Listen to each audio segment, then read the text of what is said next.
2 நாள் பயணமாக தமிழ்நாடு வந்துள்ள மத்திய உள்துறை அமைச்சர் அமித்ஷா தற்போது திருச்சி மாவட்டம் திருவானைக்காவல் கோவிலுக்கு தரிசனத்திற்காக சென்றுள்ளார்.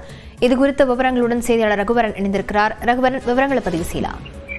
2 நாள் பயணமாக தமிழகம் வந்துள்ள மத்திய உள்துறை அமைச்சர் அமித்ஷா அவர்கள் 2வது நாளான இன்று பாத்தீங்கன்னா திருச்சியில் இருக்கக்கூடிய திருவானைக்காவல் கோவிலில் சுவாமி தரிசனம் செய்வதற்காக வந்திருக்கிறார். பஞ்சபூத ஸ்தலங்களில் நீர்த்தலமாக பார்க்கக்கூடிய திருவானைக்காவல் கோவிலில் தற்போது அவருக்கு பூரண கும்ப மரியாதை அளிக்கப்பட்டு தற்போது கோவிலில் உள்ளே அவர் சுவாமி தரிசனம் செய்து கொண்டிருக்கிறார். அது மட்டுமில்லாமல் இங்கிருந்து அவர் திருவானைக்காவல் தரிசனம் முடித்த பிறகு அவர் ஸ்ரீரங்கம் ரங்கநாதர் கோயிலுக்கும் சுவாமி தரிசனம் செய்ய இருக்கிறார். அதன் பிறகு பாஜக சார்பாக பொங்கல் விழா 1008 பேர் பொங்கல் வைத்து விழா கொண்டாட இருக்கின்றனர். அந்த நிகழ்விலும் அமித்ஷா அவர்கள் பங்கேற்க இருக்கிறார். மதியம் வரை இன்று திருச்சியில் இருக்கக்கூடிய அமித்ஷா அவர்கள் மதியத்திற்கு மேல்தான் புறப்பட இருக்கிறார். தற்போது திருவானைக்காவல் கோவிலில் அவர் சுவாமி தரிசனம் செய்து கொண்டிருக்கிறார். கோவில் சார்பாக அவருக்கு பூரண கும்ப மரியாதை அளிக்கப்பட்டு தற்போது உள்ளே அவர் சென்றிருக்கிறார். விவரங்களுக்கு நன்றி ரகுவரன்.